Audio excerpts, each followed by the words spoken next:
Hello everyone, welcome back to my channel. I know it's been a while and I am so sorry about that. Of course, as soon as I decide to record, my voice wants to do that. Anyways, I have quite a bit of a video to get through with you guys today. A little bit of a lengthy one, so let's get into it. Sorry for the glare. I kind of have a sort of script on my laptop here so that I can go through that instead of sitting here and going. And then in this way I can just read it and go through it. So I would like to get this channel back to its roots, which was starting with explaining my cancer and everything that's happened since. So first, we're going to do a little recap of, you know, how it all started and what that was like. And then I'll give you a little update of where I am currently, medically, physically, and emotionally, because there's a lot going on right now. And I have I'm still saying all the time. Darn. I have an unfortunate update to add at the end of this video. So if you don't have time to watch the whole video, please at least watch the last 5 minutes or so of the video, because that update is very important, and I just want to get it out to everybody all at once and, you know, deal with talking to everybody after they know. So first, recap. I am laying out a whole timeline of all the events of my cancer, starting from the initial symptoms and my diagnosis, my first PICC line, my first port, you know, each event that happened. But right now, we're just going to recap on the very beginning, starting with the symptoms. So for a while, a long while, before I even knew I had cancer, I had these really bad symptoms. I would get lightheaded, I would get dizzy, I would have blackouts. I had to sit down to fold laundry. I had to sit down to cook. There was one time I was cooking eggs at my grandma's house, I remember, and I told my dad that I just felt so dizzy. I don't know if he remembers, but I just felt so dizzy, and I had to pull a chair up to the stove so that I could finish cooking my eggs, because I couldn't stand there that long. And then there were other times, like that November before I was diagnosed around Thanksgiving, I remember a couple times I would get up, and as soon as I stood up, like, my whole vision was just gone, complete blackout. And that year we went to the fair, and I had to ask my dad and my grandma to sit down because I felt so dizzy and lightheaded. And I remember standing there, and we were getting some sort of food from a food truck. I don't know if we were getting the funnel cake already or what we were getting, but I remember we were getting something, and they were asking me what I wanted, and in my head I was just thinking, I don't care, I just need to sit down. And like, my grad night was the same thing. I felt so bad because I kept getting kind of snippy with my friends sometimes because I was having these headaches and I needed to be sitting down all the time, and it just was not good. And then my graduation, I remember walking up to the stage to get to my diploma. All I could think was one foot in front of the other, just one foot in front of the other. You just have to cross the stage and then get back to your seat. That's all you have to do. One foot in front of the other. Cross the stage, back to your seat. I wasn't even enjoying the fact that I was done. I was graduating high school. Even during the pictures, I was just thinking, okay, let's get through the pictures. Everybody take a picture with everybody so we can go. We're going to go out to eat after this and go sit down. I need to sit down. And it was just awful. And so a couple weeks after graduation, ironically enough, we were actually going because they were going to draw my blood to try to figure out what was wrong with me. And I was getting ready, and I remember I kept having to sit down so much. And my mom was getting upset because I was taking a long time to get ready. And I was like, I know, and sorry. I went to go get ice for my water bottle, and next thing I know, I'm on the kitchen floor, and I hear my mom, or I hear my sister telling my mom, Mommy, Brittany's on the floor. And my mom just going, what? And rushing out and seeing me, and she took one look at me and said, we're going to the ER. So we went to the ER, and that was fun. We sat there for quite a while, actually.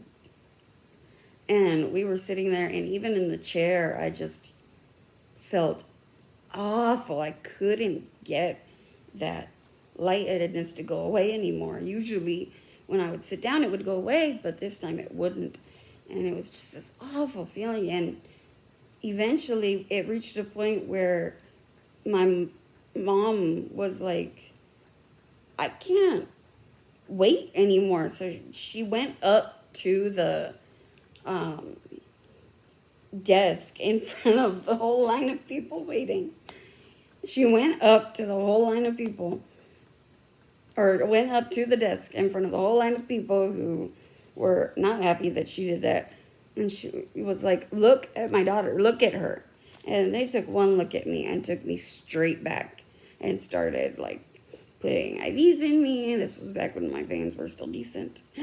And they hooked me up to an EKG to test my heart and all these things. And, you know, they took me back to a room right away. And my mom had to go because, you know, she had to take the kids home. So my dad was there, luckily, so I wasn't alone.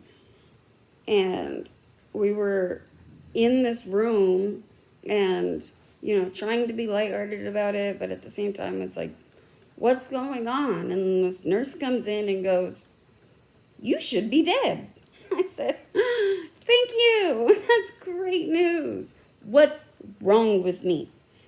She didn't know. She just said, you should be dead. You have 2 units of blood in your body, and that means you should be dead. I don't know how you're conscious. I don't know how you're talking to me right now. And I said, well, that is a miracle of God, obviously. But for the next 2 days, I mean, they tested me for everything. And I mean everything, even HIV, I think. And my arms were black and blue from all of the needle pokes and everything. And eventually it came to a point where the doctor decided they were going to do a bone marrow biopsy.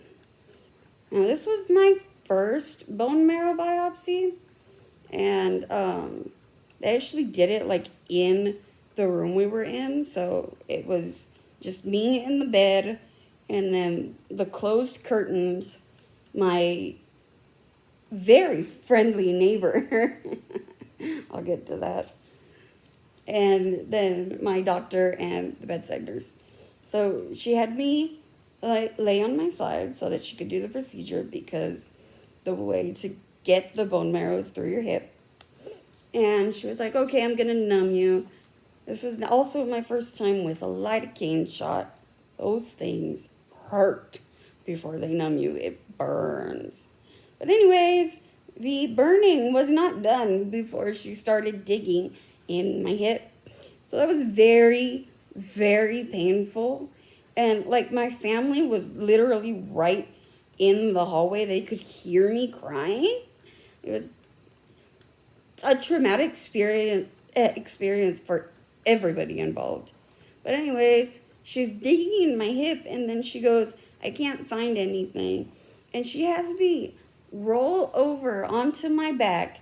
And before I'm even like fully laying on my back, she just digs a needle into my chest.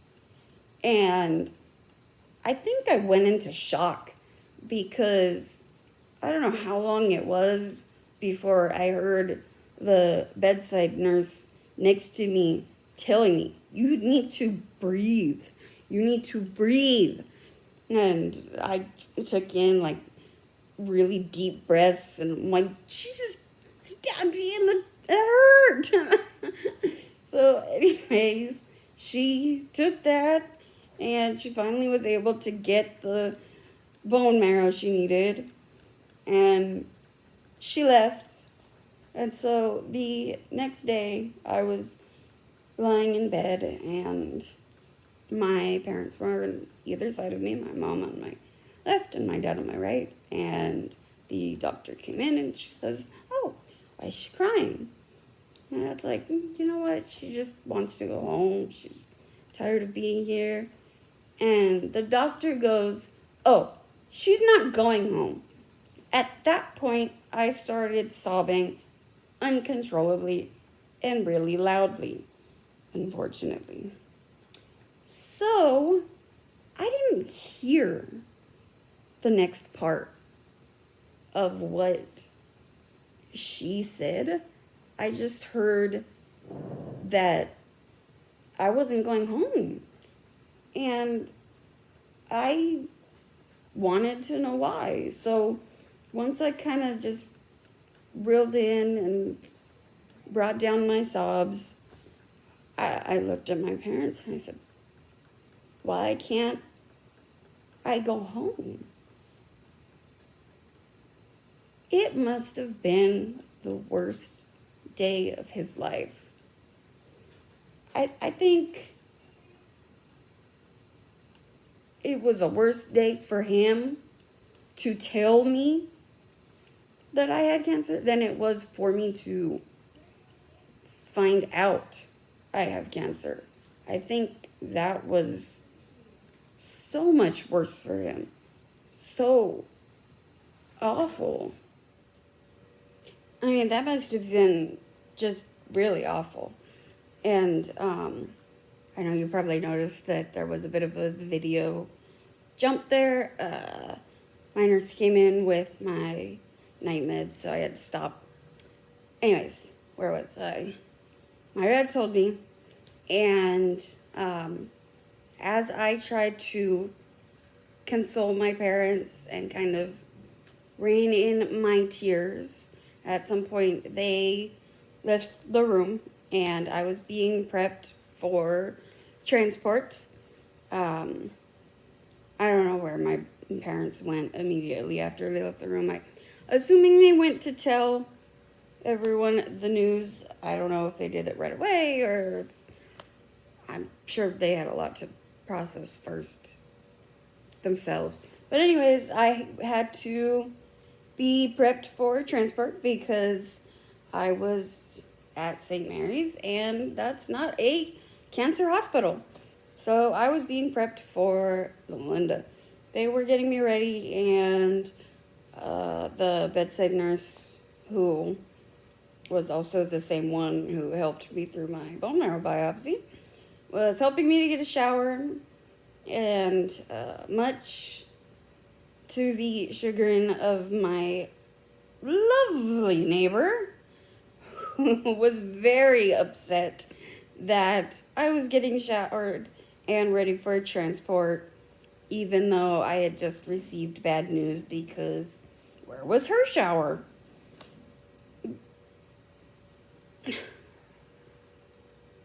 My neighbor is a story for another video.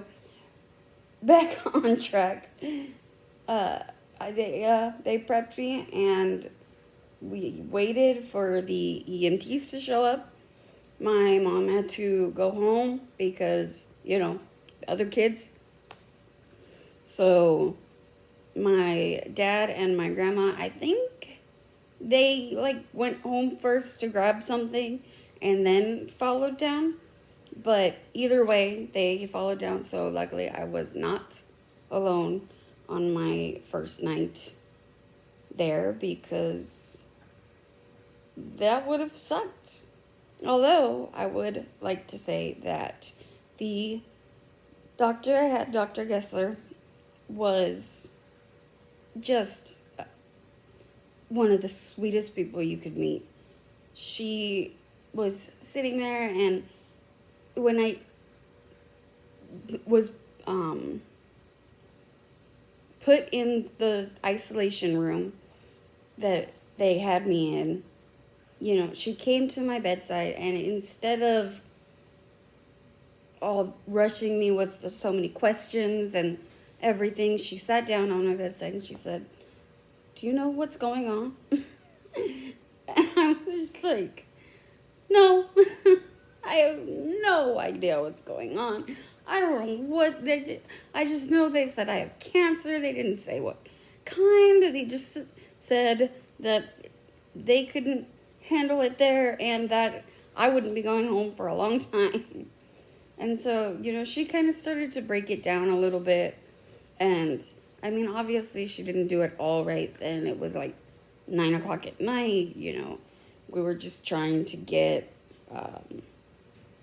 all the admit questions done, and she was trying to make me comfortable. And I don't know if it was that night that we found out about the Ronald McDonald House or if it was later. Sorry about my frizzy hair. But I think it was my grandma who stayed with me that night, and my dad stayed in a hotel. And, it was nice to not have to be alone, and they traded off for a little while. And then I think later on we found out about the Ronald McDonald House, which I will definitely talk more about in another video, because that is a wonderful support system. One of many that I've found out about throughout this journey of mine, my little adventure, as I like to call it.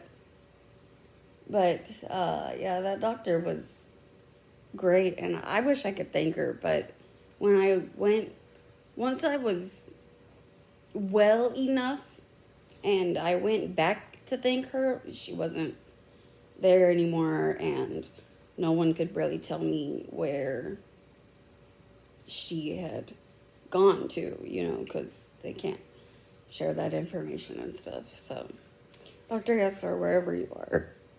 Oh, excuse me. Dr. Gessler, wherever you are, thank you so much, because that was a huge help to a very long journey. So that's the little recap of my start out for cancer. So, that was just, speaking of long journeys, my anniversary is coming up, I guess, if you like to put it that way. As of the 28th of this month, I will have been in the hospital for a whole year. That has to be some sort of world record, right? It's like, I don't know. And then, so part of me is like, cool, my anniversary. Like, yeah, I'm thinking, wow, a whole year. And then the other part of me is like, wow, a whole year. I want to go home. I want to just, be able to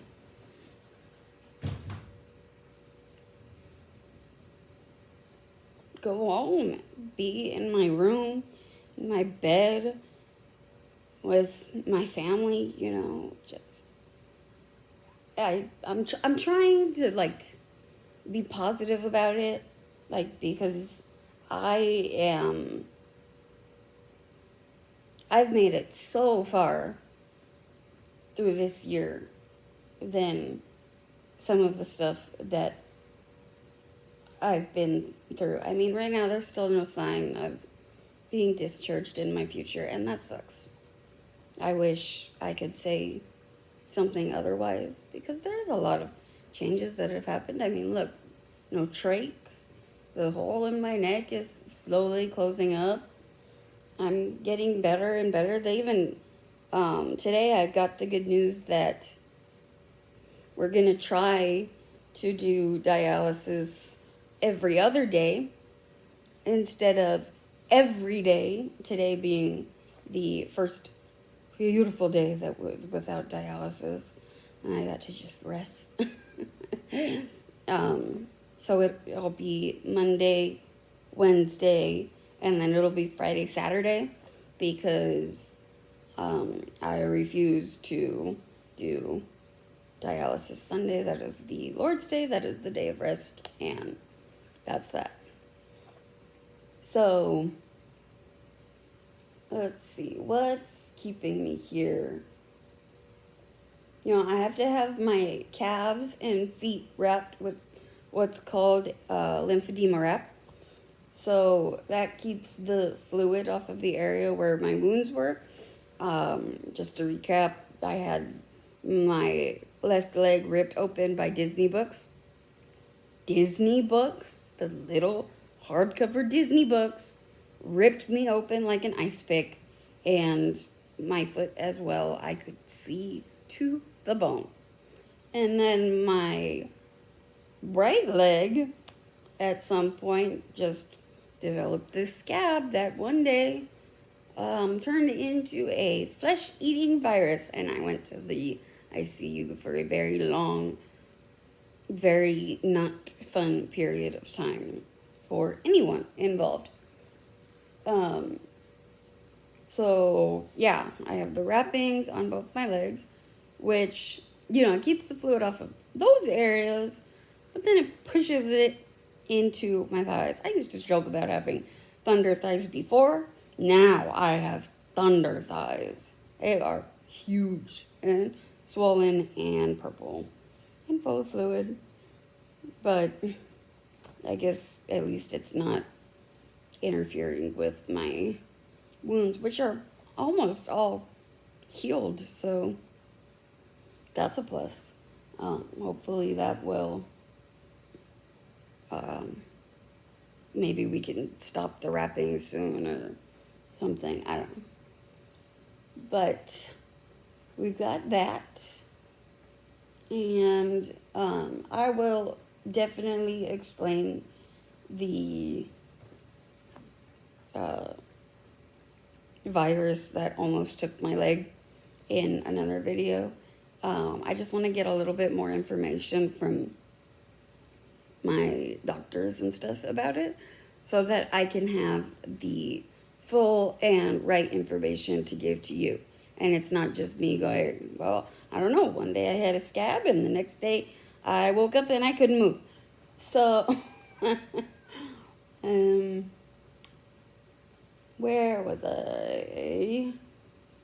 Oh, so another thing is, at that time when I ripped my legs open and got admitted, I was going to be admitted to the hospital anyways. I was having issues with my creatinine levels, which is a kidney thing.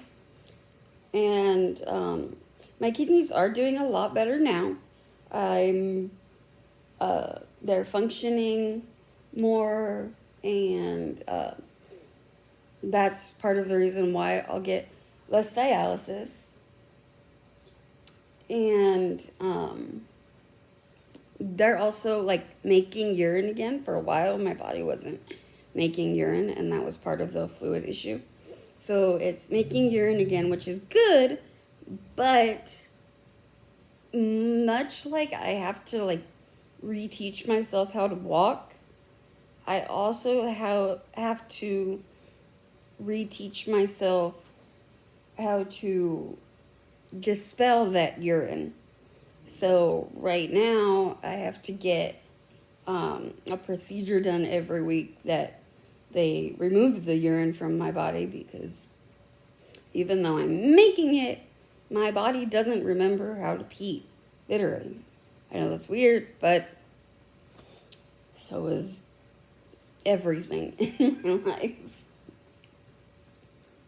So, all right, I know I keep turning. Like I said, I have like my script here, just because there was a lot I wanted to get through real quick before I get to my unfortunate update. And I wanted to just have it all together. Oh, the other thing besides the dialysis is that now I have a new friend here. Sorry, I almost flashed you. This is my thorax catheter. That is also to drain the fluid around my lungs and stuff. I got that when I had to get my Hickman replaced. And, oh yeah, I had to get my Hickman replaced. That was a fun one. I was sitting here one day talking to my daddy as we were just going over my schedule and these silly quotes that I have on it. I'm sitting there, and then I looked down and I said to him, "Houston, we have a problem." He turns around, "What?" I'm like, "We have a problem, Houston." And my Hickman was just in my lap. So I called my nurse, and my nurse came in, and she called the doctor, and the doctor just said, change the dressing and look for any bleeding or irritation to the site where the Hickman was. And there was nothing. There was no bleeding. There was no pain. There was no irritation. And the Hickman is a tube that goes, it's not just going inside of you, it goes in your vein. So the fact that it just like fell out is just absolutely bonkers to me. Only me. That would happen to only me. I swear. But yeah, so when I got the surgery to get my Hickman put in, they also wanted to put my thorax catheter in. So now I've got that new friend. And that's I mean, at least it keeps the fluids off, and it keeps me from having to get this other procedure where it's like, they call it a tap, where they would get the fluids out, because that one is more painful. But when they do the drain on this one, it still causes a lot of pain to my already really bad back pain. And for some reason, it gives me really bad jaw pain as well. So there's that. And then that too, oh my gosh, the pain that I have been having lately. Right now, I'm sitting at like a good 6. I haven't been at anything less in like, I don't even know how long. I don't know. It's been a mess. But right now. Like, I just recently kind of pushed my pain button, so it's kind of numbing it, at least long enough for me to do this video. So that's good. So anyways, now for my unfortunate update. One of the other things that's wrong right now is my arm. I have to pick it up because if I pick it up on its own, it hurts really bad. And as you can tell, it's pretty big. It's not supposed to be like that. I mean, just compared to my other arm, you know, it's pretty big. And it had happened once before where my arm was swollen, and it happened to be like a blood clot in this area that was just kind of keeping the blood from flowing like it was supposed to. So thus the swelling. But it was a very benign clot, and it went away on its own, so it really wasn't a big deal. This time, no blood clot. So Tuesday, I had to go down for an MRI because they're trying to see what's going on.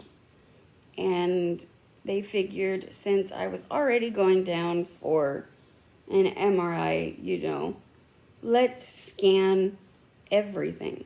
So they had to do a brain scan, and they scanned my spine, and the whole procedure took over an hour. So needless to say, I had to be sedated because I was not going to do well lying in an MRI machine aware for an hour. So they came to get me at 3 o'clock, and I went down for my MRI. I got back a little bit after 6. I was kind of groggy and just kind of wanted to go to sleep. So I went to grab my iPad like I always do to set up some sort of video to play in the background while I fell asleep. And I realized that my iPad was not connected to my phone's hotspot like it usually is. And then I looked around and went, where is my phone? We looked everywhere. Under the closet, under the bed, under the mattress, in the linens thing. We looked in the trash. We called back down in case, like, somebody had put my phone on the gurney when they took me down. We called the phone. We tried to do the find my iPhone thing, but it didn't pop up. I don't even know if I had it on. We looked everywhere.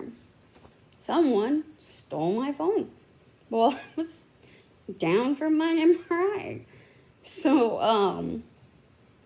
I didn't tell anyone right away because it was very unfortunate timing. It was Tuesday night. My mom's birthday was the next day. I didn't want her to be worrying about this on her birthday. I don't want her to be worrying about this now, but has to find out one way or another. So, yeah, no phone. So, if you have an iPhone, I can still message you because my iPad does iMessage. I don't know why it won't let me do regular messaging, but if you have an Android, I do have my Messenger set up. Daddy, that's why I messaged you on Messenger today. So, yeah, I had to file a report with security, and I need to talk to my social worker about a couple things. My care team and stuff here said that they are working on either getting me a new phone or getting some gift cards to put towards a new phone, which is so incredibly wonderful of them, and honestly more than I can ask. So, I'm probably just gonna get, I don't know, like an iPhone 7 or a prepaid phone, or I don't know. I'll figure that out. I gotta do some research. And like I said, I gotta talk to my social worker because I've never done anything like this before, because I've never really had to be an adult before. And also, I don't know anyone who's had their phone stolen like this before. So, social worker will help me with that. And then, I gotta talk to my Nina so she can cancel the service, because she shouldn't be paying for a phone that I don't even have, And I don't know, maybe I'll get a cheap service. I've been seeing those Mint Mobile ads with Ryan Reynolds. I don't know. Anyways, I just,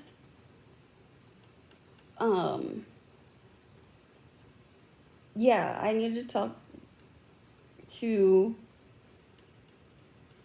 my social worker. And you know what? One thing is just to the person who took my phone, if you're watching, which you're probably not, but if you're watching, I just have one thing that I want you to know. And that's that I forgive you. I do. I forgive you. I don't know what your reasoning was, and yeah, it sucks that my phone is gone. But, it's not my place to be angry with you. It's not my place to judge you or hold any malice to you. That's God's job, and if you want to deal with God's wrath, that's also on you, because I wouldn't want to be there. But you know what? It feels good to have a heart of forgiveness and love, because like the old me would have been so angry and bitter and just full of malice towards this person. And right now, no, I don't have a phone, and yes, this sucks, and it's something that I have to deal with over the next couple of days, not having a phone and stuff. But even through it all, I can still have a heart of joy, because I forgive whoever did it, and I hope you sort that out. So, again, if you have an iPhone, you should be able to still message me normally, because my iPad does iMessage. Again, don't know why I won't do regular message.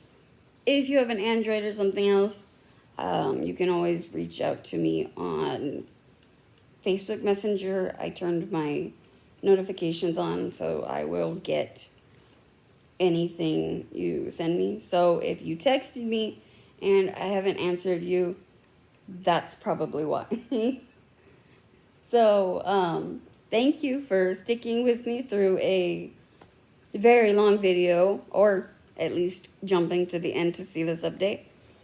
And I'm so excited for the videos to come and sharing the rest of my journey with you. But as of now, it's late. I'm tired.